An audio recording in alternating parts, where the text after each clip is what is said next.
Hey, Courtney. Hey, how's it going? Good. How are you? I'm doing well. I think I'm getting us over to Facebook as Cool. well and trying to get those other platforms. How you doing today, man? Doing good. Just a little tired, but Are we're you good. Everything's great. swamped? Are you swamped right now too? Uh, you know, I don't know how to stay still, so we're always just committing, doing more things, and so all the free time we have. So this will be like the third.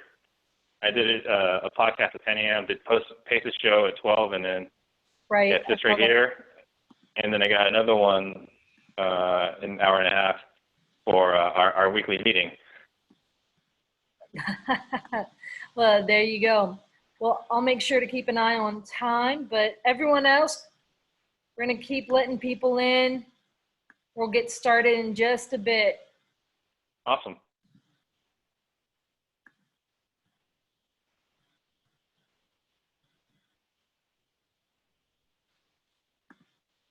People in. We'll get started in just a bit.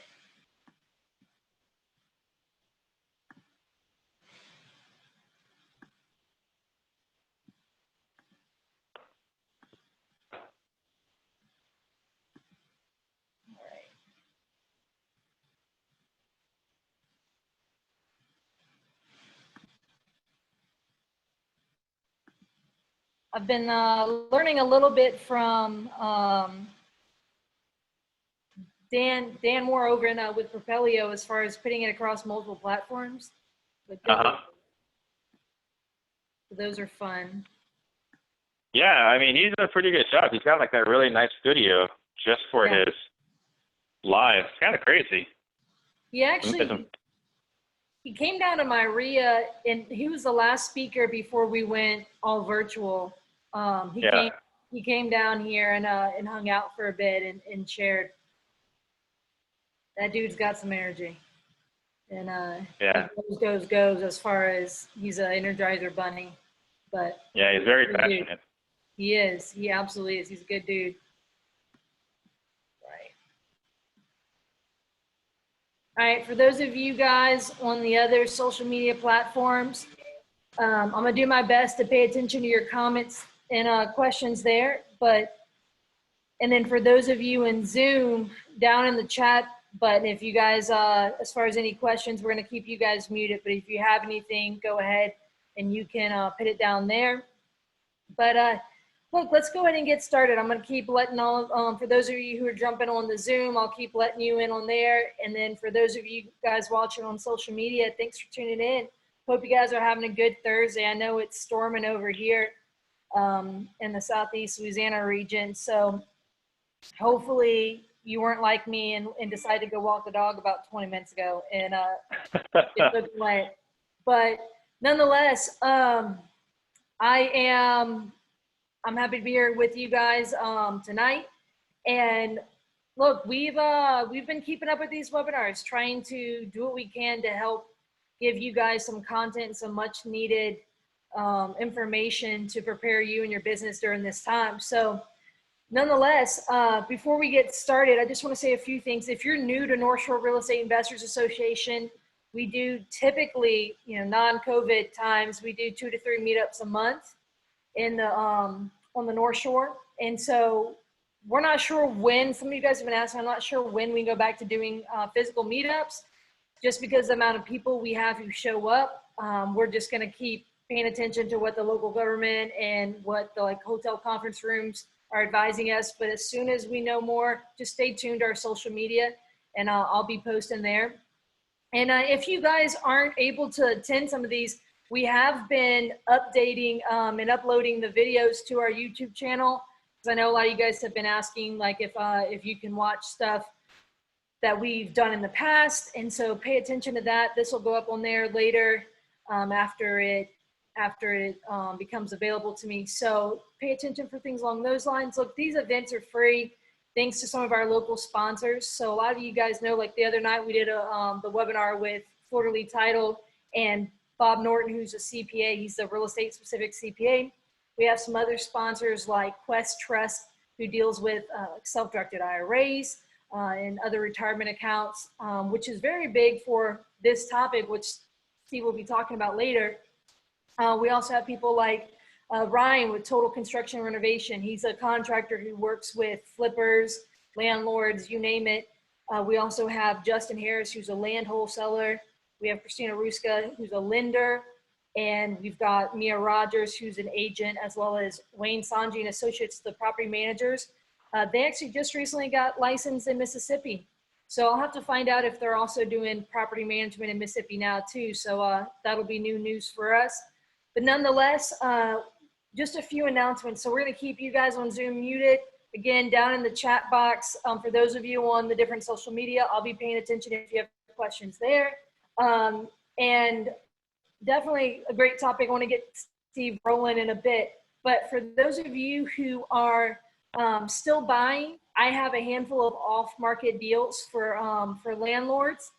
And so if you're looking to have some small multifamily that's available, both of them are duplexes in the Slidell area, potentially have a fourplex in the Slidell area. So let me know if you're interested.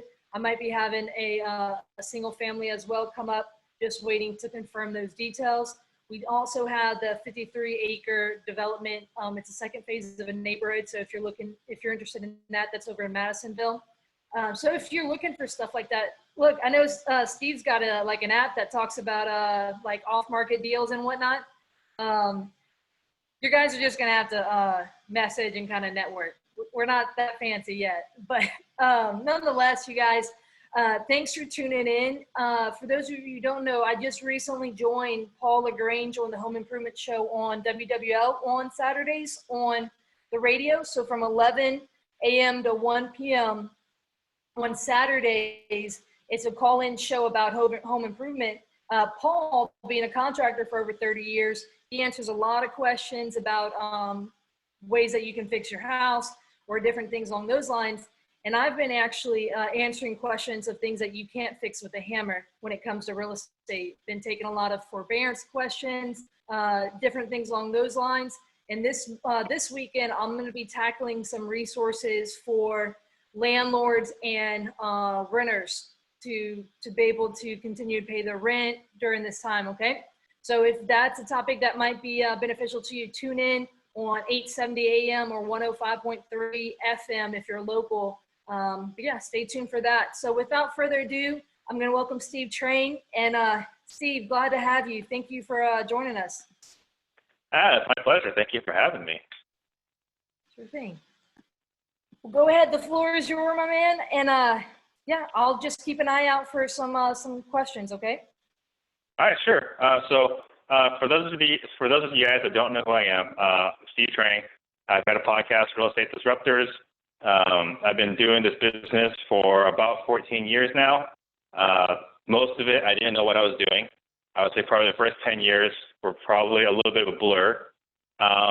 Been wholesaling and flipping since 2011, and been really going hard on wholesaling since about the beginning of 2018. Once I partnered up with Max Jimenez, who is our integrator, who's my partner and integrator for Max Cash Offers. And today what we're going to be talking about is private money. And the reason why private money is important today is I look at March 12th as a day where everything became real. You know, like we heard about COVID, about this coronavirus, we heard about it in January, heard a little bit more about it in February, but it was still kind of like, what is this thing? And then on March 12th was the day where they canceled the first NBA game, and when we found out Tom Hanks had caught it. And it felt like that was the day it became real for our country. And not too long after that, the lockdowns or, you know, the shelter in place, lockdown is probably a little harsher of a term, the shelter in place started happening. But what the major obstacles that came from that was that lending became a lot more tight. And so, you know, if you were to get a hard money loan pre-COVID in our market in Phoenix, and I think Phoenix is kind of a little bit crazy, you could get a loan with 10% down. You could fund, you have to pay 10% of the down payment, 10% of the rehab, and you pay like, you know, a point, and, you know, you're around 12%. Now, if you were to try to get a loan, you have to have 20% down. You have to pay at least a point, and you're going to have at least 2 months of payments up front, if not 3 months, because the lender wants to know that you're there. And so what happened overnight, once things became real, is that everyone started speculating about how bad is this going to be. And I was extremely hopeful that it wasn't going to get that bad, but it was optimism, and there's nothing guaranteed. And I personally kind of went through this like everything's fine, everything's fine, kind of like I think the 4 stages of grief, and then like holy crap, it's not fine, and then it got a little bit worse. But the people with the money were the ones that were freaking out first. And so, as a wholesaler, which is a majority of my business, as opposed to flipping, as a wholesaler, if you buy it right, you could sell it to a flipper and make your spread at $15,000. That's our targeted spread. We range anywhere from $3,000 to $30,000, but our targeted spread is $15,000. And so what happened was, once this thing became real, the flippers started to get anxious, but they were still willing to buy. But the hard money lenders were the ones that were having problems. And hard money lending, we deal with the big hard money lenders. I don't know the names in your market, but the hard money lenders are basically just wholesaling other people's money, right? They're just making money on the difference. They're borrowing it at 7 or 9 and then making the money and lending it to you at 11 or 12, and they're making money on the points and the spread, right? They're just wholesaling money. And so once the backers for the hard money lenders started going away, now the hard money lenders are starting to freak out, and they're raising their costs. For example, lending home overnight, right? They just sent out an email. Overnight went from a $500 processing fee to a $4,500 processing fee. That was pretty substantial. A lot of the hard money lenders went away, or they went from 10% down, 20% down. And so this really, really screwed up the market. So if you look at this as a flipper, and we have to understand the flipper's position because they're our end buyers typically. They have to take into account that their borrowing costs just went up. Their holding costs are probably going to go up. We don't know. And so far, it seems like it hasn't. But the concern was that in 3 months, 4 months from March, it might go up. So as a flipper, you're looking at having to pay more to borrow. You have to put more down. It's going to take longer to flip. And you don't know what the price is going to be because it might seem like a good deal today, but anything can happen in 4 months. So what does this mean to us as wholesalers? What it means is the flippers, they went from buying, in our market, 83% minus repairs to about 70 to 75 minus repairs. And that's no big deal. As a flipper, that's safe and reasonable. But for us as wholesalers, this causes a problem. We can't make the kind of margins we were making unless we can get the sellers to come down. And here's what we found in the last few months. Sellers don't want to come down. We can't make our problem their problem. So as long as the real estate market stays strong and there's no indication that prices are going to go down, there's no reason the seller's going to take a 10% haircut just so that we can make a dime. So where are we now as wholesalers? We're good at sourcing deals, and we were good at getting them sold because if you had a deal, it was sold. But we ran into a problem, again, in the middle of March. Our buyers disappeared. So what are you going to do? We can't just wait. We can't wait for the market to recover. We can't wait for this all to work itself out. So what did we do? We started finding private money. And we like to call it relationship money, not private money. But I can give you a perfect example. About the middle or end of April, we had a close of escrow on a deal where we talked to them on Tuesday. We said, hey, you guys are still good. I want to make sure you guys are still good, right, on Tuesday. And on Thursday, we get a text message that they bailed. So here we are with a $10,000 non-refundable earnest. You guys might have heard me talk about this before. We got $10,000 non-refundable earnest, and we're supposed to close that day. and we get a text message that morning they're not closing. What do? We have to fund the deal, and we have to get it closed.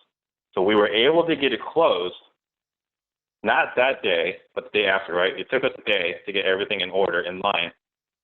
But that's a big deal, right? Being able to close and perform because we have access to capital. And so on that deal, we were slated to make $15,000 on the wholesale fee. That's our target. We're happy to make that all day. We don't need to make more than that. But because that whole deal died, we had to take it down, and we closed on it on Tuesday. We got our funds yesterday. And so instead of making $15,000 on the wholesale fee, we made $28,000 as a wholesale. We literally, all we did was just took the trash out and cleaned it, right? And the guy that cleaned it is the same guy that trashed it out. So all we did was trash it out, clean it, put it on the MLS, and we're making 28 instead of 15. But that doesn't happen if you don't have the money. So hopefully from that you guys understand why it's so valuable to raise private money. And so we're not planning on wholesaling exclusively. That's our goal. We would love to wholesale only, not take anything down. But the reality is today we're probably going to take things down for a while. And so we've talked about the difference between hard money. Well, we talked about hard money and how expensive it is. So private money, what's great about private money? Typically when you have private money, you can train them on how you borrow. So I'll give you an example. Until very recently, I had this a private lender who was the best. She would lend me money at 10% interest rate, no down payment, no points. She covered all closing costs and rehab, and I didn't have to make any payments. I will borrow all day at 10% if I can get those terms, right? And I didn't have to show her properties. I didn't have to show her comps. I just said, hey, here's how much I need. Can you do it? She says yes, and we're done. That particular lender is no longer lending at this exact moment because she's concerned, which I understand. But these are the kind of terms you can get if you're raising private money, right? So the great thing about private money is you can really negotiate whatever terms you want. You can negotiate 4%, 2%. I don't think 2% is fair. That's me personally. But you can negotiate whatever terms you want. And money is cheaper today than it has been for the last few years. Because if you were talking to someone with capital and you were asking to borrow, let's say 5-6%, they would have laughed at you. Because for the last 3 years, we've had this incredible ride on the stock market. Why would anyone take less than 8-10%, right? But what's happened in the last 3 years? The stock market that was doing this went this and then down faster than it went up, and now it's recovered, 50% of what it's dropped. So now we've got anxiety. Now there's a cost associated with that borrowing or putting it in the stock market. So what we can offer someone is 5% secured, where you don't have to worry about volatility in the markets. You don't have to check your balance every morning. I can't imagine if you're very heavily invested in the stock market, every morning as part of your routine, seeing what your balance is at, right? So money is cheaper now than it's ever been because a lot of the people that are in the stock market, they just experiencing volatility and they're stressed out. You might be seeing articles, right? People are talking about buying gold, buying silver. Bitcoin's popular again. Why is that happening? Because the stock market's volatile. So if you can talk to someone about real estate, everybody wants to invest in real estate, right? They just don't have the resources, time, or energy. So that's what's great about private money. You can get it cheap, and you can negotiate the terms that you want that works best for you. So one of the places to find private money, and talking to my mentor, I've got a mentor who's helped me along the way. The three kinds of people that are lending tend to be great private lenders. You've got professionals, business professionals, right? These are people that have their own businesses, so they don't have a 401k. They may have a self-directed IRA, but they don't have any employer matching their retirement funds. You got licensed professionals. These could be doctors, dentists, engineers, accountants. Again, with the money they're making, they're not relying on anybody else to fund their retirement. They recognize they got to diversify. And the third one is a combination of both, which is your real estate professionals. These are your realtors, lenders, title people, appraisers, and so on. So these are great people to ask for money, and they understand, and when you're working with them, about the value of investing in diversification. So if you're wondering where's the best place to find them, what we found, there's two places. There's the Chamber of Commerce, because as a Chamber of Commerce, what do you have there? Professionals, people that are self-employed, right? These are people that tend to have more money and funds available. Another place are REIAs, perhaps something like this. What we found is that people that are in REIAs, a lot of the demographic, not all of it, but a lot of it, are older people who have had a job, have had a 9-to-5 for quite some time, and are approaching their retirement. They're not at retirement, but they're approaching their retirement. They're about 10 years away, and they're seeing finally that their job, their 9-to-5, their rat race is not going to cut it, and they've got to figure something else out. So these are great places to find some licensed professionals, real estate professionals, to potentially be your private money lenders. And then the last thing I'll add here is everyone here on this call hopefully is doing deals, hopefully doing business. So one of the best places to find money is someone that you bought their house. So there's two questions you should be asking every single homeowner that you buy their house. First, and the best time to ask this question is at the closing table, because you've established credibility. They had pain, you solved it. They needed money, you gave them money, right? So you've got great trust, you've got great credibility. This is the time to ask these two questions. First question, this homeowner, glad that we can help you. By the way, were there any other properties that you own that you've also thought about selling? And the reason why you want to ask this question is because you might have been helping them with their primary residence, and for them, rental properties, land, that's just not part of the equation, right? They were only worried about their house. But if you ask them this question, you might find other properties. The other question is, what are you planning on doing with the money? And if they tell you, typically it's going to be, take care of the problem, right? Whatever reason why you were there, why you bought the house, why they sold it to you at a distressed price, they're going to take care of that problem. They're going to take some of that money and spend it enjoying it, with their family, maybe going on a trip, whatever. And the rest of it, they're going to put in the bank. And that's not acceptable. Banks are jokes, right? So how do you have this conversation? You can't say, well, give me the money. What you can say is, Mrs. Homeowner, I don't know if you realize this. When we bought your house, we were actually borrowing money from another investor. We were paying them 6 to 8% on their money. They were homeowners just like you, and they were looking to make a little bit extra on their money. I don't suppose that's something that you'd be interested in. Most of the time, they're going to say, tell me more, what's this about, and so on. So that's basically it, 10, 15-minute, high-level conversation on private money. Courtney, I got to imagine you got some questions. I'm happy to answer them for you. Yeah, actually, people have been listening. If you have questions, I'm watching on social media. If you guys want to ask questions there or in the chat on Zoom. Tell you this, right now, are you finding people who are, because I use private money for myself, and that has been a huge part for me being able to do more deals and better spreads. So tell me this, have you been approaching just for short-term money? Have you been approaching for anything longer than just, say, less than 4 months, So we're looking for both options. We're looking for someone that wants to do short-term, but really we're more interested in someone for long-term, because we don't want to do just one deal, right?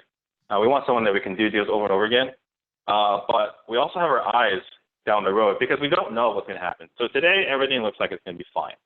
That's what it appears to be. But we've got 30 million unemployment. We don't know what's going on in multifamily. Warren Buffett just had an event this past weekend. I guess he has it every year. I didn't even know about this. But he basically talks about what he's doing. This is like a Super Bowl of finances. And Berkshire Hathaway is sitting on $137 billion in cash. Right? They're waiting. They sold all their airline stocks, $40 million. He had $10 million in Southwest, Delta, United, and I think American. He had $10 million in each of these airlines. He sold them all, right, in the last couple of weeks. So they're sitting really positively. Blackstone, you know, they were involved. They made a lot of money when the market went up back in 2007. You know, they were one of the largest hedge funds. And then once the market took a dump, they made a lot of their money buying houses for really low prices. And then in November 2019, they sold all their houses. They're sitting very cash rich today. And so for us, the way I'm looking at it is I'm not the smartest person in the room, but there are people whose jobs is to make money. It's not to sell houses. It's not to talk to homeowners. It's not to market. They have one job, and it's to make more money.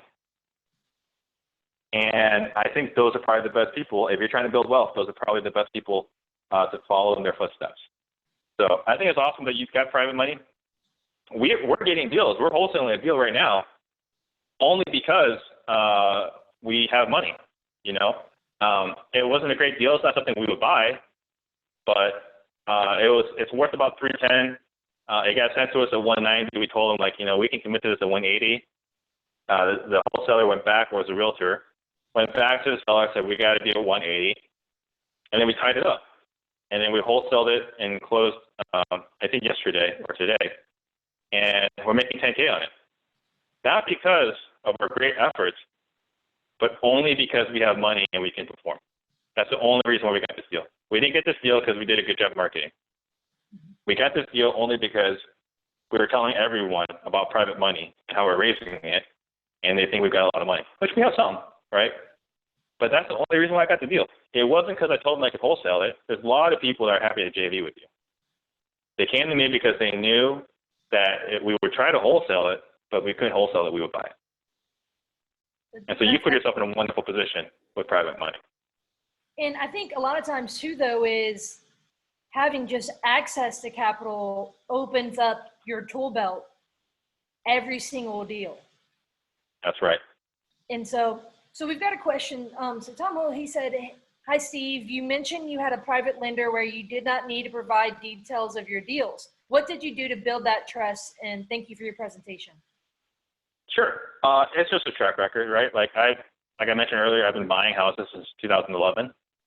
So I've been buying and flipping, wholesaling, and talking about it. You know, everyone's saying, go on social media, talk about it. That's what you have to do. You have to go on social media and talk about it, right? Tell people the deals that you're doing. You know, one tip is a lot of people are asking for private money on social media, which is 100%, not 100%, probably illegal, right? Not 100% illegal, but probably illegal, asking for private money on social media. Mm-hmm. Not a good practice. But what you could do, this is a story we posted, I think, on Friday. We're talking about how much money we're making on this deal and how happy we were to pay the private lenders back, right? So we could show on settlement statement, here's our profits, and here's the money we're paying back the lender. And I'll give you the example of dating, okay? Let's pretend 21-year-old male, you're at the club, all right? And you go walking around talking to girls, telling everyone you're looking for a girlfriend. How is that going to work? But I can also tell you, after getting married and wearing a ring proudly, there were other women that will look at you because, man, someone got that guy. I wonder what they know that I don't know. You got credibility. So I think that's the same thing, right? Just talk about the deals you're doing, educating on private money versus asking for private money. Absolutely. And one of the biggest things one of my mentors, Mr. Leon Johnson, you know him. And actually, I mentioned at a real estate roundup in October, and a lot of the local people were there. So Mr. Leon, I had the privilege of learning from him a lot.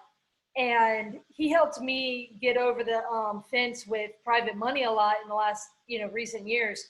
And one of the biggest things he always talks about is being someone who is trustworthy and credible.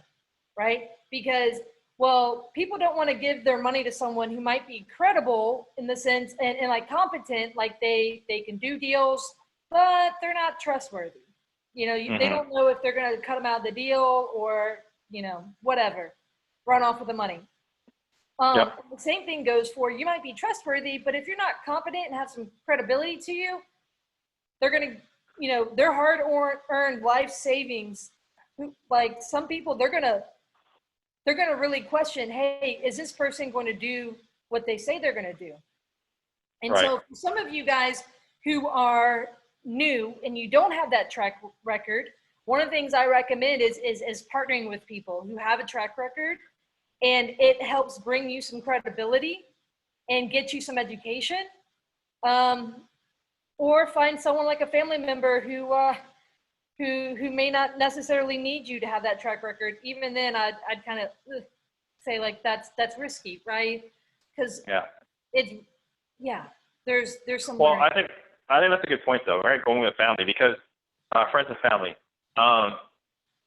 they're the ones that most likely to take a shot with you. Now, be careful, right? Be a good steward with their money. Make sure, you know, double check, triple check your numbers.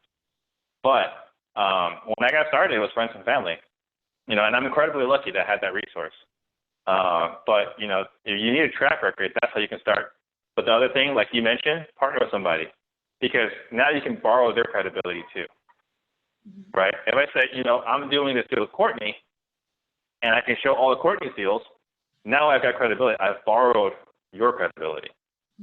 But I think that's a very smart point as well. Similar to when someone goes to the bank and uses someone's credit score as a like a credit partner to get a loan. Like, hey, that person's lending, you know, background and history. It's very similar to that. Exactly. One of the things is that I actually recently closed some deals, and in closing the deals with the private money, I took a picture of the check, and I explained, like, for example, we did a deal where there was not a lot of money needed for the private lender. It was actually a $40,000 loan. And then on it, I think they got like close to $3,000 and back at closing for loaning that money to us for a little while. And I posted it because it's like, hey, you know what? I'm not asking for people for money in my sphere of influence, but I'm showing them, hey, you don't need $100,000, and you don't. And look, hey, this is a great return. And because some people think, oh wow, well, your private money people have to be millionaires or have hundreds and hundreds and hundreds of thousands of dollars. I've worked with everything from let's see, the smallest loan I've ever used was $4,600 on a real estate deal, on a creative deal, and it was one of those ones where it was a partnership. So and then that one was done that. I've done 40,000, and I've done in higher in the multiples of hundreds. But that's one of those things, is it's helping show, and like maybe people are just thinking, oh well, I'll never have money to like do a deal with her, because they're thinking I just have $60,000, right? Well, and also the other thing too is there's something, because you and I, right, and everyone in this call, we're seasoned investors. We've never lend money at lower than 12%. We just wouldn't do it, right? We have so much opportunity. If someone says, hey, can I borrow money at 6%? We would laugh at them, right? But the regular consumer does not have access to the deals we have. They don't have the resources. They don't have the experience. So one problem that some investors have initially is being comfortable asking for money, knowing that a hard money lender is between 12, 13, maybe 15%, and trying to get it, for 8%, they think, I'm paying below what the industry norm is. But if you compare it to what they're getting in their CD or their savings account or their money market accounts or their stock market, 8% is incredible compared to what they're getting. Absolutely. Absolutely. And for example, you can go to bankrates.com, And you can literally see what today's, like what the cheapest CD in the area is. You can find out what the, cheapest 15-year loan is, generally speaking. And it's great to kind of see what the comparison is. Hey, if someone had $1 million, man, they would not be making a lot in a CD or in the bank right now. Honestly, they wouldn't make enough to live off of. That's for sure. Yeah. I mean, we've been talking about potentially going to a negative Fed rate. Imagine what your money's going to be doing if the Fed goes to negative. If that happens, so like in Japan, when they went negative, they have people who will be like, who will lock themselves in a CD in Japan and the negative rate, because they at least know they're only going to lose so much, not, an extensive amount. And so Yeah. I don't even know what type of world we live in, Steve, if that was the case, but I know, it'd be crazy. And then one thing, I think that some people are afraid, like they don't know how to have this conversation about getting money. If you're newer and you're trying to find access to capital and you talk to somebody, the question we get a lot is, how do you have this conversation? And so the way I would have this conversation is I would say, hey, Courtney, here are some of the deals I'm doing right now, right? Or this is over coffee, over lunch, whatever. Hey, Courtney, here's some of the deals I'm doing right now. Here's how much we're making on these. We're buying for this, we're selling for this. Here's how much rehab was, and blah, blah, blah. And here's how much our lender made. Courtney, do you know anybody who would be interested? Can you, introduce me, refer me to anybody who would be interested in making these kinds of returns on their money? And then you'll be like, I would. Like, don't take this to anybody else. I want to do this deal. Like, are you sure? Like, you don't want to do this deal. Are you sure you want to do this? So that's how we frame this conversation when we're talking about asking for money. We're seeking counsel. And that is great, because you're not asking them directly, and that's where the securities concern come into play. Like, going and asking people directly for money, especially publicly, like on Facebook, that's where you start getting in that gray waters of like security issues and all that. But whenever you're saying, hey, you know what, would you know anyone? And it's indirect, it's vague, but it's funny, and maybe you see this too, is my private money people, they're like, they want all my deals for themselves, because it's one of those things where they love seeing their money get turned, right? Absolutely. They're it's like, great. I'm like, hey, do you know anyone else who might be interested in lending? And they're like, no, not until all my money is being used, right? Right. We got to deploy all my money first. Yeah, right. So, but there's that level. So Tom, to your point about building that trust about the paperwork, there's a huge way that you build trust with being organized and offering that. Now, understand that some people are analytical and critical in that sense, where they need that. And some people, you've got to read your lenders to a degree, but also I always tell them, I'm going to protect you from me. Like, if I'm going to protect you, we're going to get it in writing, because if I go get hit by a bus, I want it in writing what's going on or whatever. Exactly.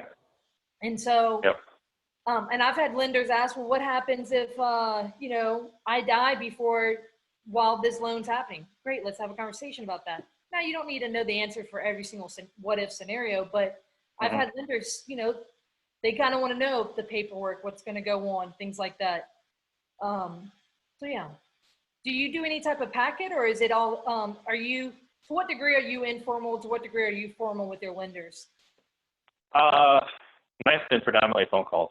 I don't have to, this might sound terrible, but I don't have to work as hard to get the money, right? I'm a couple phone calls away, but since we're trying to raise more private capital, I'm going to be getting more involved. So, I've got my own mentor for private money, Dave Day. In fact, we've been doing this thing for about 4 weeks now, and we got another 8 weeks of it.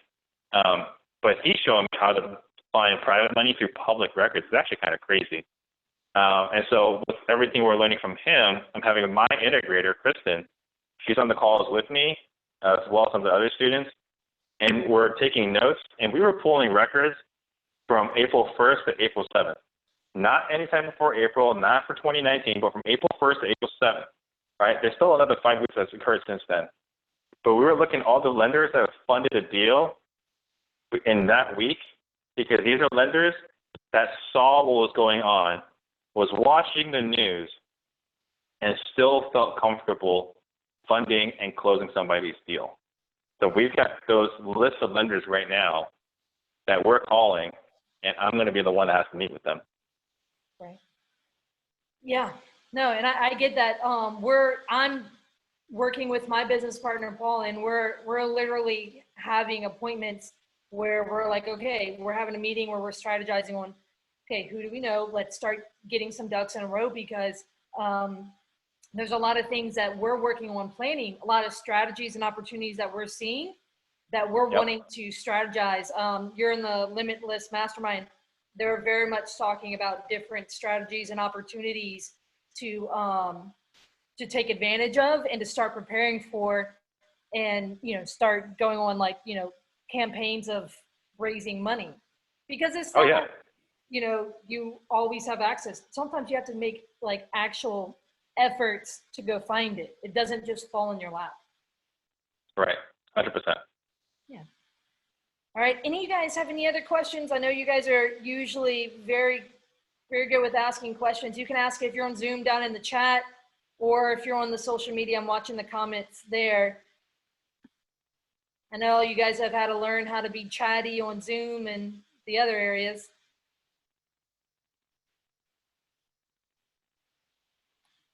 So I know one of the questions I'll ask this is,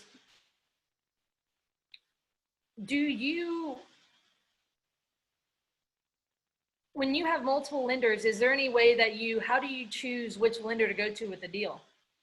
Or do you Whichever one's easiest. out all of them? Huh? Whichever one's easiest. So I got my go-to, right? The no payment, no points, no down payment. Mm-hmm. She's my first call. Unfortunately, she's not calling at this exact moment. You know, we're going to have to figure out when she feels comfortable again.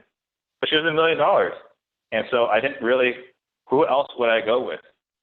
You know, she's the easiest to work with. Right.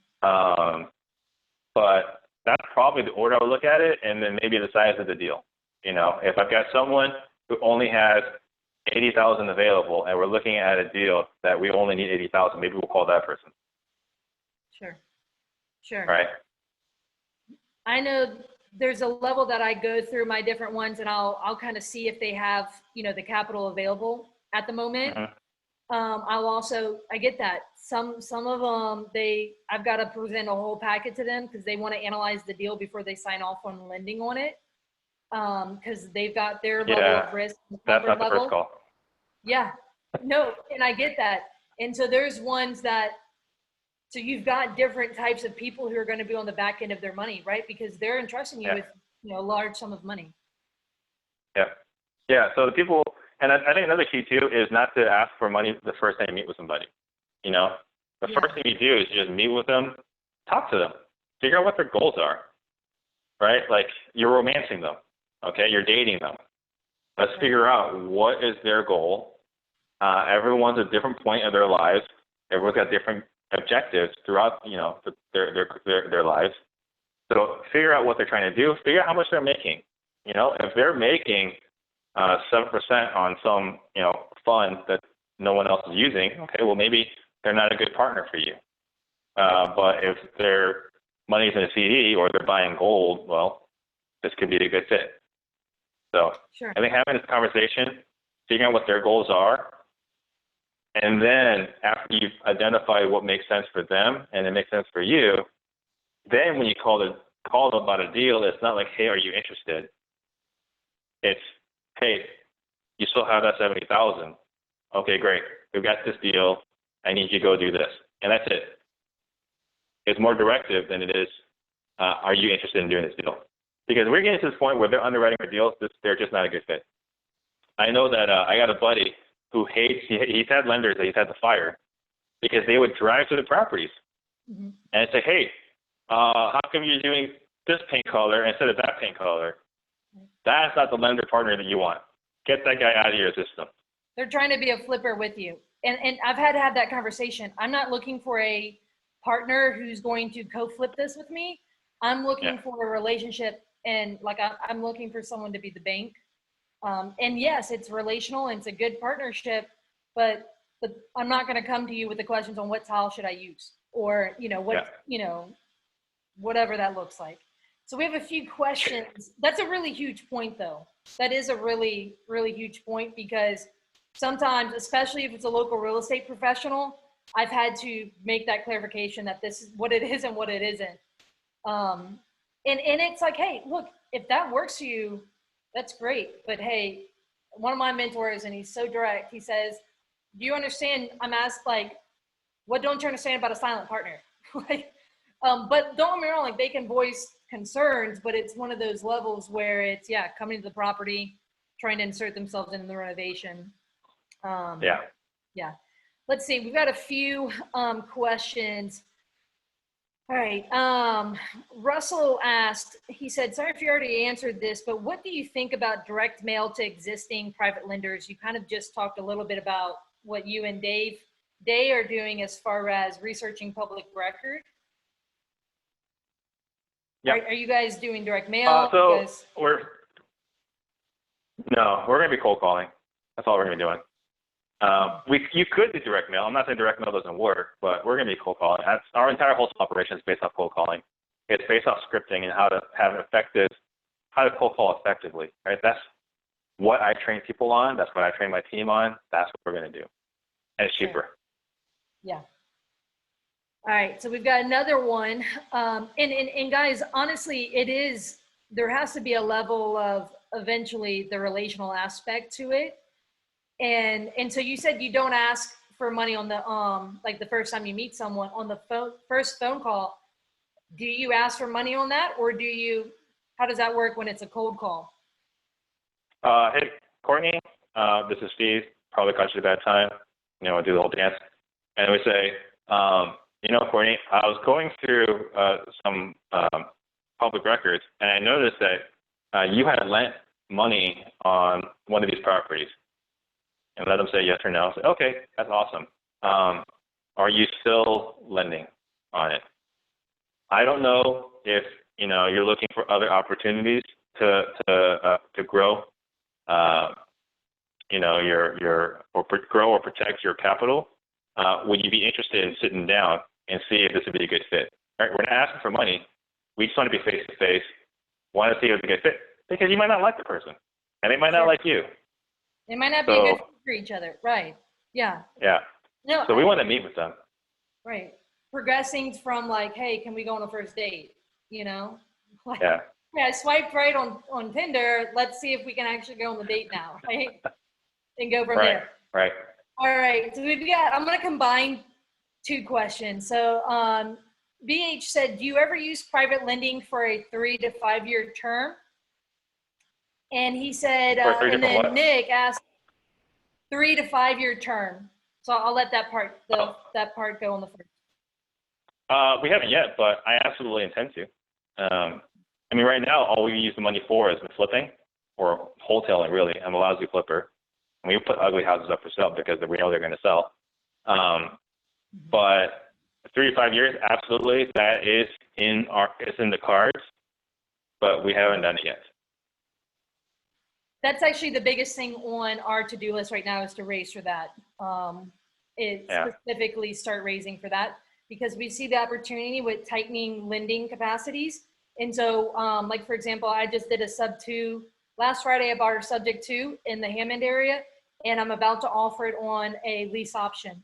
And so what we're looking for is basically someone to join with us.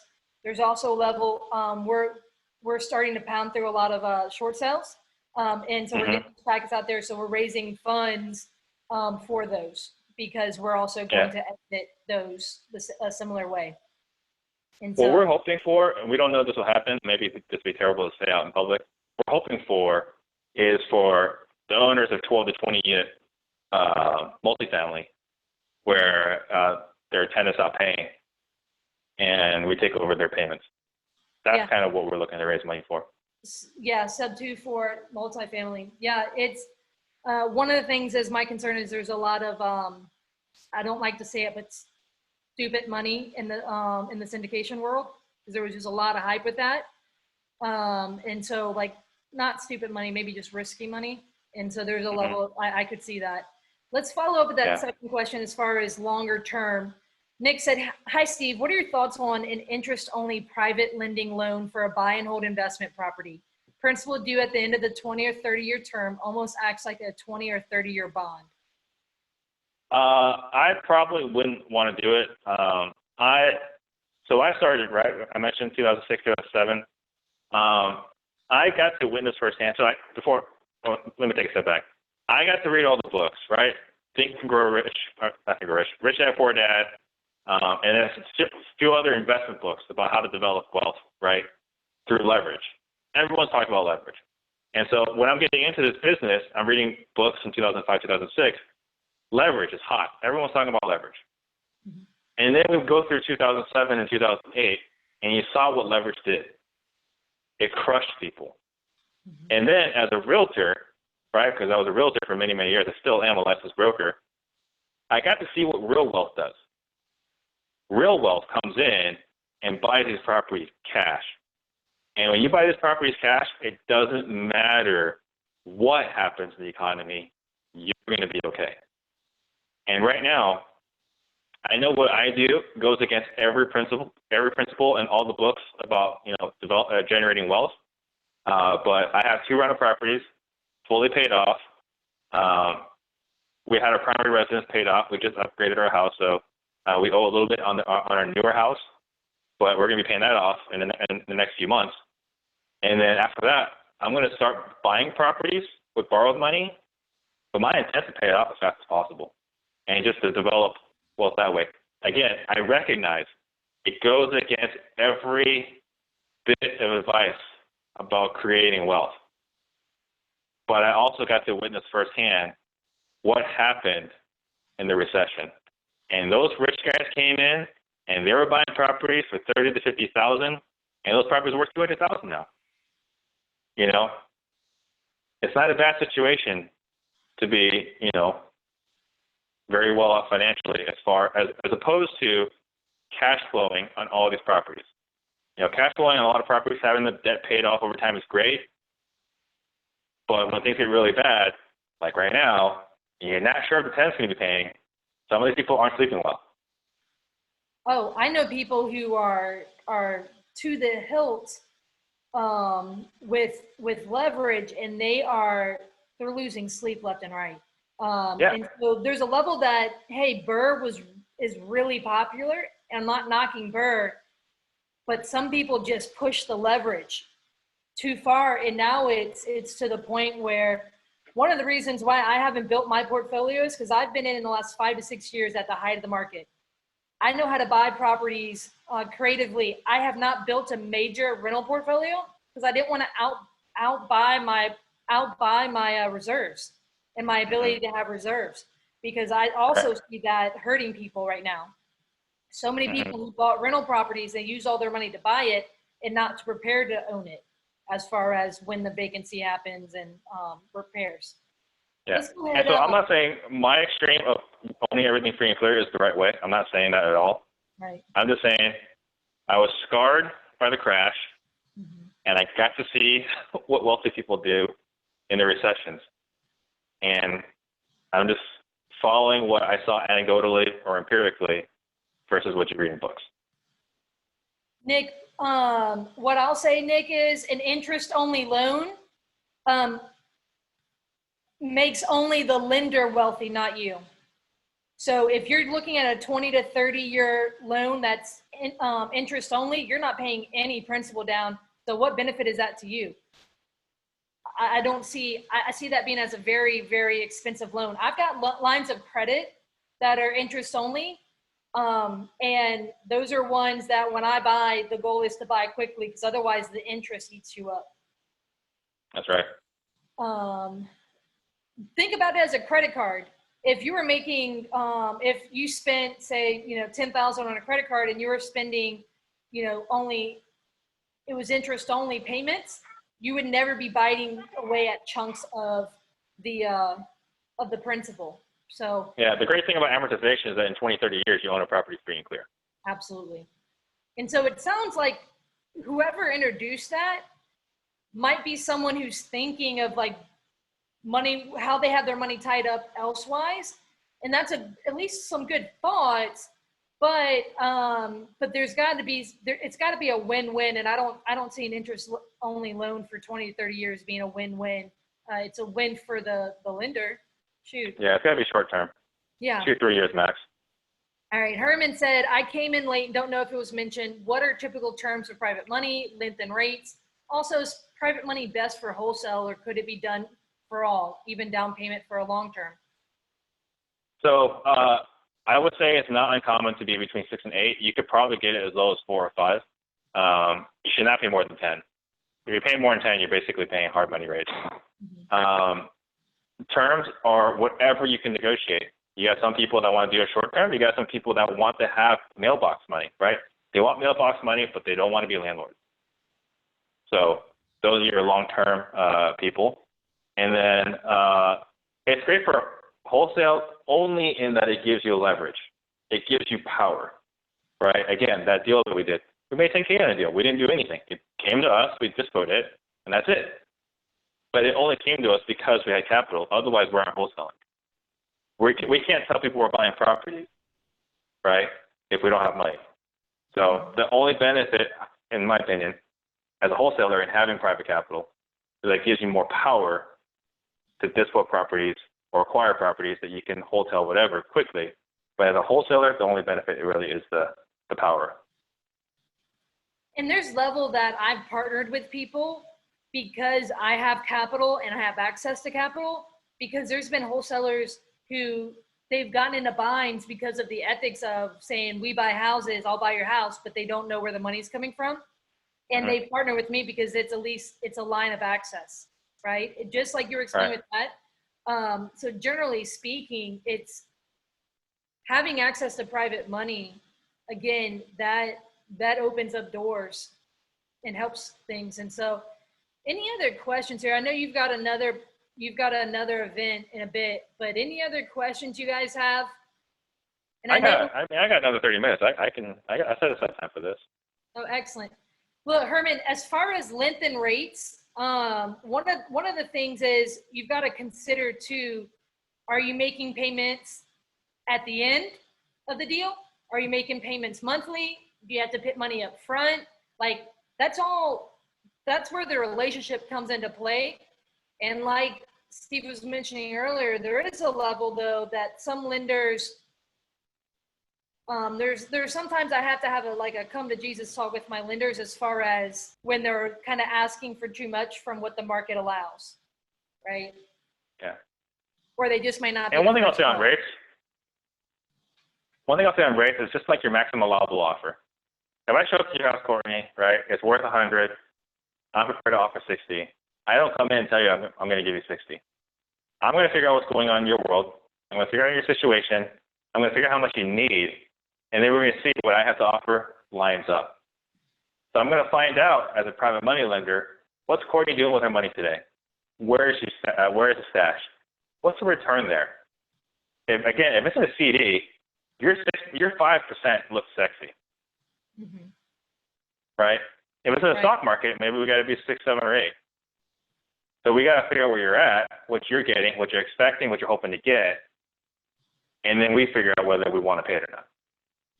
And that's often like kind of in the place, like you were saying, in our industry, we're so used to thinking certain percentages. But there's been times where we just have worked it. I've asked people, hey, what would you be interested in receiving, like interest wise? And they'll say, well, what are the banks asking? I'll do that. And that's when you say, oh, excellent, great. Are we going to go out to 2.75 that someone just got? I was kidding. But in which I'm willing to do whatever. I will do double what the bank thing. There's times where it absolutely, there's a level that you have to figure out how can you, look, their money is in trouble. If it's sitting in the bank, if it's in a CD, it's in trouble because it's not making what it should. Pete Fortunato is a phenomenal speaker. Go ahead. Another thing that's possible too, right? Because you're hearing 12, you're expecting it. If you offer a private person 12%, this is a scam. I've seen this movie or this show on American Greed. I'm not giving you 12%. I know that's unrealistic and this is going to be a Ponzi scheme. That's what's going to go through their mind. It's too good to be true. Right. Yeah. And they don't realize there's an industry around it. Yeah. But Pete Fortunato, he has a quote that says he treats his money, and a lot of people have heard the guy on Shark Tank, Mr. Wonderful, say it. He treats his money like little soldiers, and he sends them out to battle to bring back more soldiers. I always use that. It's a great little analogy because whenever I talk about like CDs or like having money in savings, I was like, you have really lousy soldiers, like, because they're not bringing back much at all. They might be like, or are they dying out there? Like, what's going on? Like, Yeah. then we laugh, right? And it's not, because some people get so worried, but nonetheless, it's great. Keep these questions coming, you guys. Another thing you can do too, for the newer guys is you don't have to offer a return on investment. You don't have to, right? Like if you're brand new and you've got somebody in the family with money, you can do a 50-50 split in the profits. Mm-hmm. It's a lot more expensive than paying 12%. But now they know for sure they're safe. There's not going to be a situation where they're going to be upside down and you can't pay them, right? Like, hopefully you've done your due diligence where there's going to be profit there. But they feel a lot more secure with a 50-50 than they will with payments. So those are those equity participation type ones. Generally speaking, so I've done a few of those. Generally speaking, whenever I offer that, someone's gonna have to bring something to the table more than money. And there's also a level where for you. Yeah, well, for me, but maybe not someone for the first time, but it's one of those things also too where when it's an equity participation, it's not, oh no, the rehab budget just got expanded. It's not, I have a problem. It's, hey, we have a problem. And there's almost like a line. They're going to be providing money for usually the purchase and the renovation, and they're also doing like a line of credit where if it needs to be more, they'll be the bank to cut it. Right. But the most important thing is you don't have to worry about cash flow. As a newer person, right, making payments, that can be stressful as a new investor. Yes. Yeah. Good stuff. All right, you guys, if you've got questions, now's the time to ask them. I'll cut Steve loose early if you guys are quiet. But tell me this, Steve, hotels and flips. Look, me and my partner, he's a 30-year contractor, veteran. We both have done major renovations. We're currently not doing major renovations, and we stopped about 6 months ago. So we're doing a lot of these hotels. Are you still doing those right now? We don't do flips. We suck at flips. We're just terrible. I mean, we don't have an operation design for it. So everything is wholesale, meaning we buy it deep enough where if we have to throw an MLS, we throw an MLS, right? We clean it up, we trash it out, and then we take pictures. It's ugly. I'm not proud of the product, but it's deep enough, right? Like, we had one that was brought to us, again, a situation where having access to capital paid off. It's worth $310,600 up. It was listed for $275. It was brought to us by a wholesaler at $320, and we said no, at $320, no, the numbers don't work. Tell them $200 and we'll do it. And he got it down to $200, so we bought it, and we literally all we did was cleaned it, not trash it. It wasn't trash. We just cleaned it, like as in just picked up the garbage in the backyard, like the beer bottle stuff.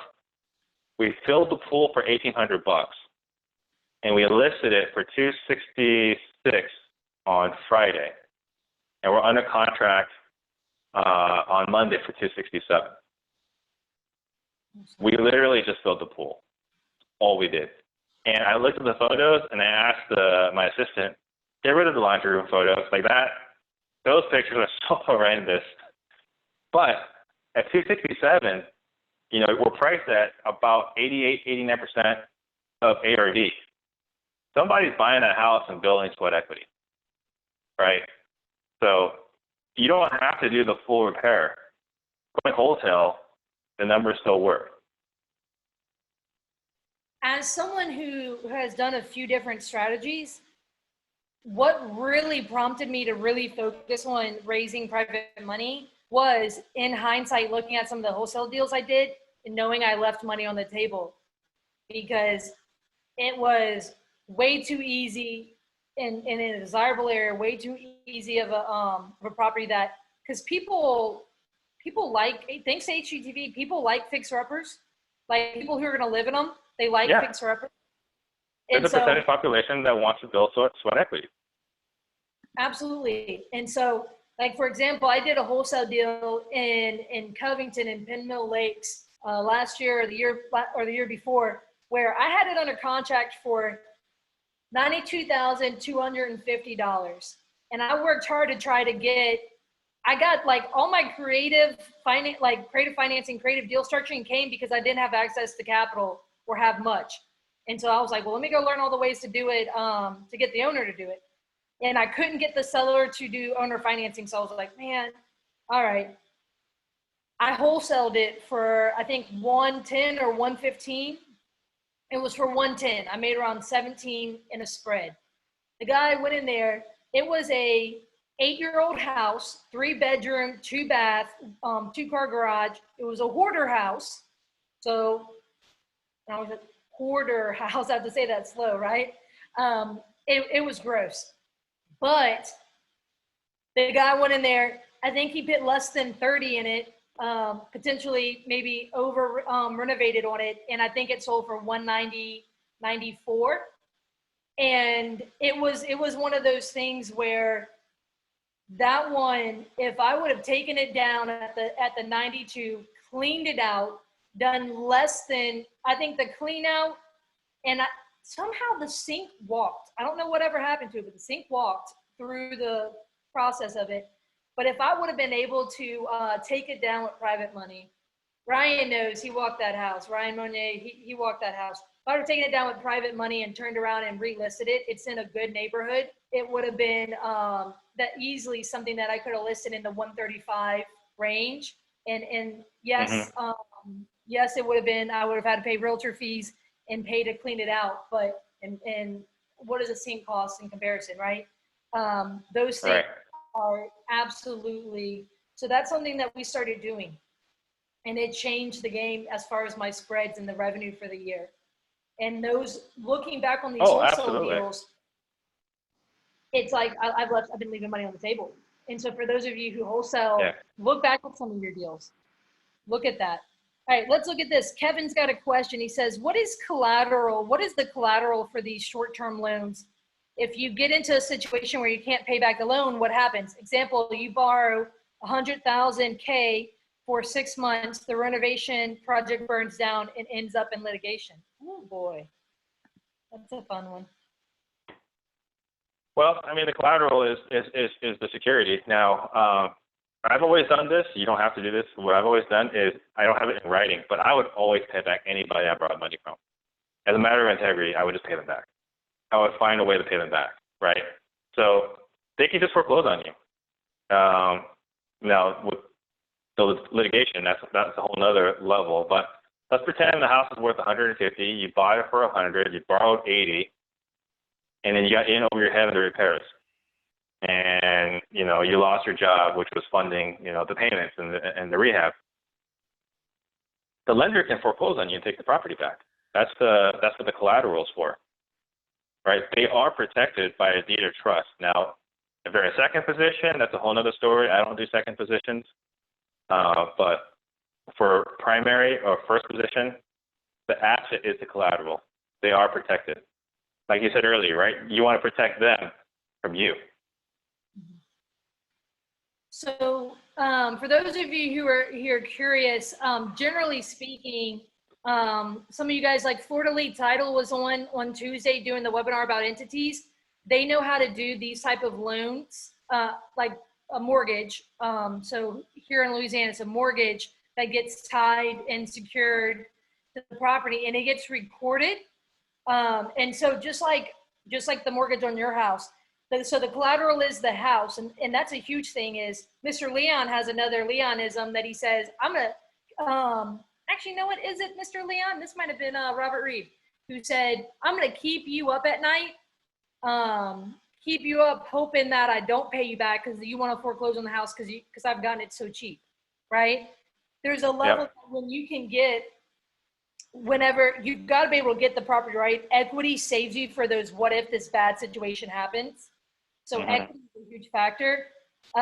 Insurance. So there's things that I do when I have a private lender on a project. There's things that I do extra than I do on normal projects. Like, for example, there'll be times when I'll go ahead and I don't always get home inspections, but I'll get home inspections when I have lenders, just so that it's just an extra step that I take just to cover my butt and make sure that they know that, hey, I'm doing my full due diligence.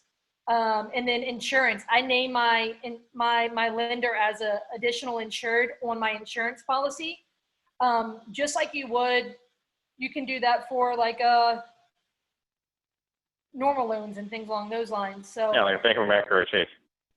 Yeah, and so and so the litigation part, that sounds like maybe it just wasn't set up right. If you set it up right in the front end, it shouldn't look.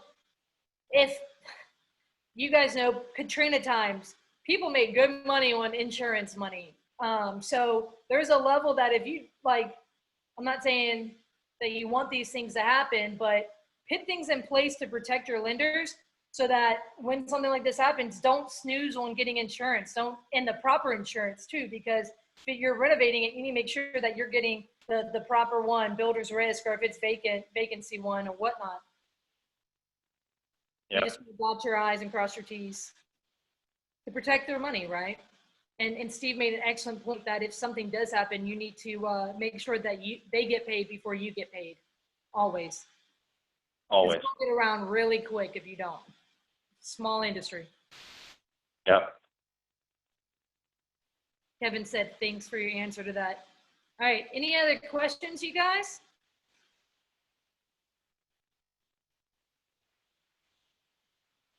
What was a tip from today at lunch? You were on Pace's, what was that? In which group was that in? Was that creative financing with Pace Morphine? Okay, and what's a Reader's Digest version of what you shared from there? I mean, basically a lot of the stuff we talked about today. The only difference is the guys that were on that call are way smarter than I am in this. I'm still a student, I'm experienced and I've gotten favorable terms. I've raised private capital for myself, but these guys are a whole other level. So Dave, he's the one that's mentoring me. I've been getting coached by him for the last 4 weeks, and there's still another 8 weeks left in our program. And I'm learning a lot from him. We're learning how to find lenders through public records.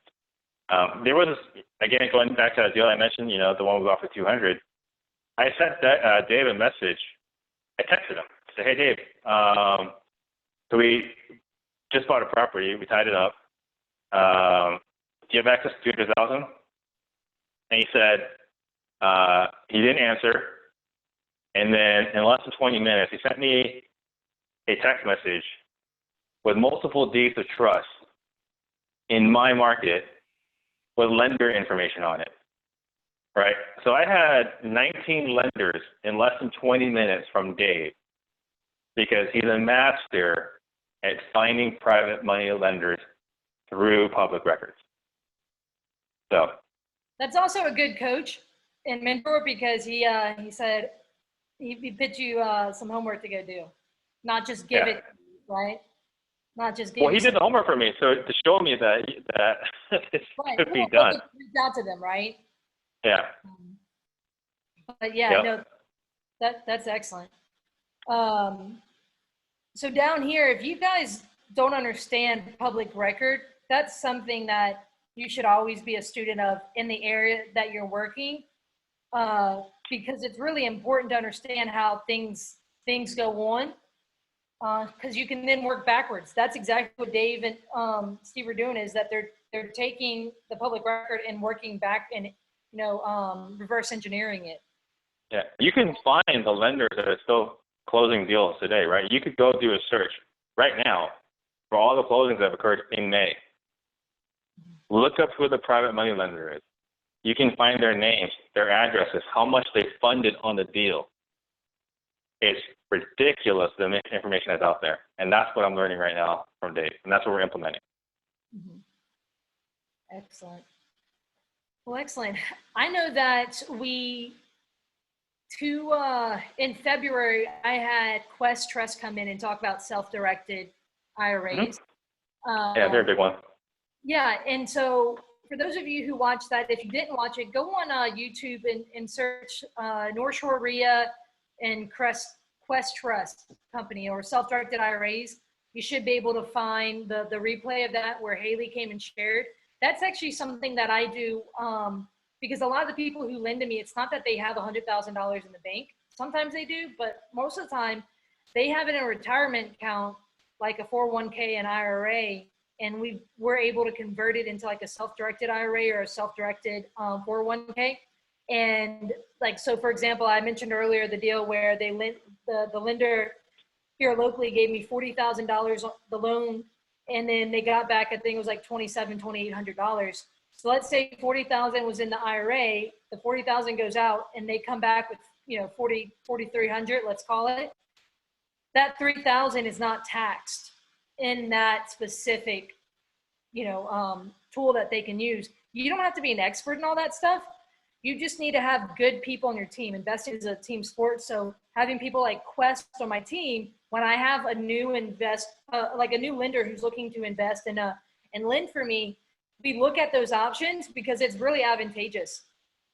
It is really, really advantageous for it to be tax-free, the money that they're making. And so to be able to connect them to someone and say, hey, look, they're happy to talk with you. They're neutral. They're not going to persuade you one way or the other. They can just give you the facts. And so that's really helpful. Yeah. One thing we talked about in one of our calls, I think it was our week 3 call, we talked about how to structure your own self-directed IRA so that you can be making money wholesaling within your self-directed IRA, and you can grow it all tax-free. Not tax-deferred, tax-free. So you made $1 million in your wholesale account or in your IRA account through wholesaling. When you retire, you will never have to pay taxes on it. Mm-hmm. You can't spend it today, right? It's a retirement account. But we talked about how to create, tax-free retirement. It's kind of crazy. If you don't wince around tax season, you're in the wrong tax bracket, right? Yeah. All right. Nick asked, where do you go to find public record, local city court? Yeah, Nick. So every parish is different, how they specifically do it. But generally speaking, you go to the courthouse, you go to the archives, the land records. Some of them have online access you have to pay for, but physically you can go, not right now with COVID, but you can go to these. And it's one of those things you just have to learn how, I call it swimming through it, because you really have to learn how to read into it and see what you're looking for, because the people there are oftentimes not going to be able to tell you where to find, hey, how can I find public, like private lenders? They're like, what? They might be able to point you in the conveyance record direction, maybe, but for the most part, they're a lot of times they're not going to be the best fit. They're generally paper pushers in the sense where they don't understand our lingo. They don't understand that, but they're very nice. They'll help. But, yeah, they'll do what they can, but they're not in our industry. Yeah, absolutely. You're welcome. All right, you guys. Bob Norton joined on here. He's a real estate specific CPA. So sometimes people who lend, the reason we talk about the tax part is it's important because sometimes when people lend, they're worried about the tax ramifications of maybe pulling money out of the stock market. They're worried about growing their retirement account and things along those lines. And so knowing those things, those are just like common objections. Just being able to have good resources. All right. Well, Steve, let's go ahead. Unless I see some questions pop up here. So if you guys don't know who Steve is, you're doing yourself just really a disservice in the industry. So Steve owns and runs a podcast that's real estate specific. And it is real estate. You guys now you're jumping on, and oh, you're saying hate each other. All right. So he's got real estate podcast. And so if you're not listening to that, first of all, if you're not listening to podcasts in the first place, that is something I'd highly suggest that you do, especially like while you're driving and things along those lines. Check out Real Estate Disruptors podcast. Are you on, Steve, are you on like Apple's and? Yep, iTunes, Google, Spotify, everywhere. There you go. So, and how would you describe Real Estate Disruptors podcast? How would you describe it? I would describe it as it's a combination of inspiration, right? Hearing where some people start, because these people that have accomplished incredible things did not start with a silver spoon. A lot of the people came here, they're doing really well today, but they came from almost nothing. So part of it's inspirational, and the other part of it's tactical. They're going to tell you what's working in their business, because there's a million ways to make money in real estate. And we find different ways for people to make money in real estate. And that's what we talk about on the show. How is their way of making money different than everybody else's? What are their tips, their tricks? What have they learned on their journey that not everyone is aware of? So I guarantee that if you listen to an episode, you will learn one thing that you can implement. You're not going to learn everything, but you can learn one thing that you can implement. And so, actually, I recently joined a mastermind with some top producers, guys that are doing anywhere between 100 and 400 deals a year. And I joined it, introduced myself, and they all were like, hey, we're so glad you're in here. And I was thinking, how the heck do you know who I am? But even like big guys are learning from the show. So if you're not listening, I would definitely recommend listening. Absolutely. And because you live stream them on Facebook as well, don't you usually? Facebook and YouTube. Yeah, Facebook and YouTube. And so that's also a great one. So look on Facebook, Real Estate Disruptors. You can find Steve. Don't you have a group as well? Yeah, we have our Facebook group, Real Estate Disruptors. It's a Facebook group. And one of the cool things is it's a podcast, but it's also like an interview. And so you can actually ask questions and things along those lines and interact with some of the top. A lot like this. Yeah, just like this, right?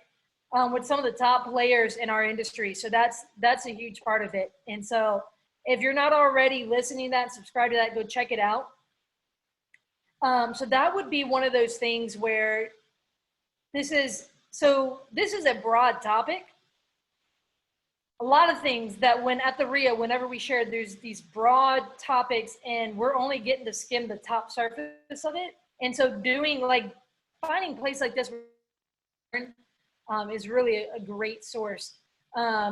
So one of the other things, so I know that you are often on other podcasts like with Pace in the Phoenix. You guys have a fantastic group of guys in the Phoenix market that you guys are collaborating together. You've got Jamil and I, we partnered on a deal on a big package. Nice. And you've got Pace, who is like, that man does not sleep. No, he does not. And you got Brent Daniels with TTB. You got just a great crew. You got the all-in crew. Real quick, do you mind just sharing about collaborating in a market like that? Yeah, sure. One thing that's been great is that we can compare notes, right? So what's working for one person, the other guys are going to find out pretty quickly. So I recognize that collaboration is the opposite of kind of what we would expect, especially in a cutthroat industry like ours. But here's what happens with collaboration. We're all getting better together faster, right? And so we're learning about things before someone working on their own is going to figure it out, right? If you got a couple of guys trying to learn this, or they're watching YouTube, they're watching our content, by the time we're talking about it, you're already behind us. Okay, so we're talking to each other, we're running together, we're comparing notes, and so the collaboration has helped us separate ourselves faster And what happens is it's become a little bit of a clique, and I'm not saying that in a bad way, but, you know, someone could look at it in such a way. But if you piss off one of us, you're screwed. So we actually have a mutual blacklist in our group. You piss off one of us, you lost a lot of business, right? So. Well, the industry is small. The industry is small, like, especially in a submarket like ours. Look, it's really quick to find. It's really easy to find out and learn whenever someone does, whenever someone's being shady or whatever. Yeah, blacklist exists. Look, I get it. So that's great. I love what y'all are doing out there. I love watching it. All right, so let's find out all the ways that people can follow you and stay in touch with you. What are all those ways? So most active on social media, I'm embarrassing. So I'm on Facebook, Steve Trang, Instagram, Steve.Trang, Steve.Trang. And then we have, if anyone's interested in learning more about private money, you know, we went over, you know, as best we could in an hour. But if anyone really wants to dive deep into it, because I really do believe it's going to change the game for if someone's got capital, it's going to change the game for them. Again, you know, Warren Buffett, $137 billion just sitting on it, right? I think having access to capital, being well funded, is going to change your business. So if you don't want to join us on raising capital, it's just disruptors.com/private money, one word. You know, join us on our journey, learn what we're doing, and, you know, hopefully we can help you create that generational wealth that, you know, most people, the reason why we all got into this business. So, and that is one of those things where whenever I want to grow my business,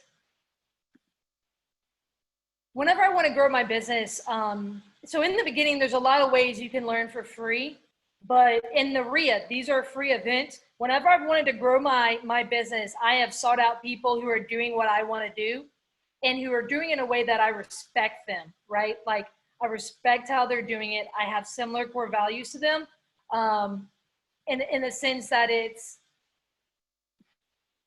I don't know, someone who I can relate to in the sense where, hey, they're heading in the direction, or they're already in the direction that I want to be in. And so somebody you resonate with. Yeah. There's no shortage. There's no shortage of experts or gurus, depending on the word you want to use. Sure. But there is a shortage of how many that you resonate with, that you ring true with, that you want to do business with. That is huge, huge, huge, huge, because I have spent a lot of money with programs and things along those lines to find ways to strategically build my business. And sometimes it has been non-productive, like where it has catapulted my business. And so there's ways that, so if this is something that you're like, hey, my business really needs this, it is something worth looking into. And look, I know that a lot of times we get bombarded with programs. Look, it's one of those things where do it, don't do it.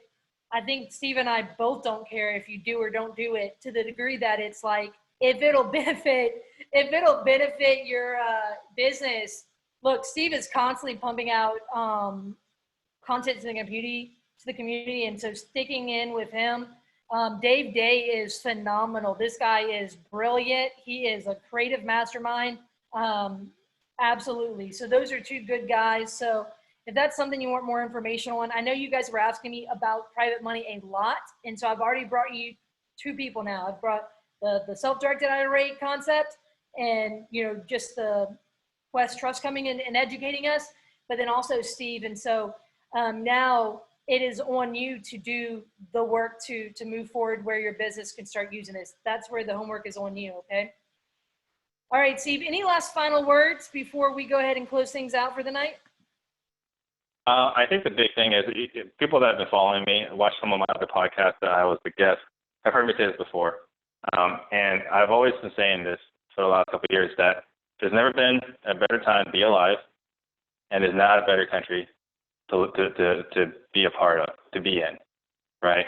So now we could argue it was probably a better time to be alive a few months ago, but I think we're splitting hairs, all right? So I still believe, you know, we have this opportunity. We didn't become real estate investors because we want to work 60, 70 hours a week. We became real estate investors because we wanted to create generational wealth. So the question you got to ask yourself is, why not you? Right? Why not go all in on yourself, accomplish what you wanted when you first started? When you first opened Rich Dad, Poor Dad, or whatever investment book you read, something clicked. Don't forget that. Remember why you started. Go all in on yourself. No, absolutely. This is one of those industries that I see a ton of turnover, because people get excited and they think it's going to be really, really easy and like a way to get rich really quick. And then they fizzle out. They'll come to the REIA one time and then like never again. Hi. Yeah, it's a get rich slow scheme. That's what this is. Oh, look, absolutely. So, but this is one of those things where, look, we're gearing up for you guys. We've been doing these webinars. Look, we have been gearing up for, I hate to say it, but the opportunities. I hate to say it because I see the pain attached to it, but the opportunities that are there, it is there. You've got to build your business and prepare it while we're in kind of those labor pains now. So, well, Steve, it has been a pleasure having you. Thank you so much for coming to share with us. Look, my pleasure. Look, absolutely. Look, if you guys missed it, this will go up on YouTube later tonight. You can rewatch it. If you didn't take notes, this is a great one that you would want to go back and listen to and take notes. And so thank you so much. Guys, go follow Steve. Go listen to his podcast and subscribe. Thank you so much, Steve. Have a great night. You too. Thank you so much.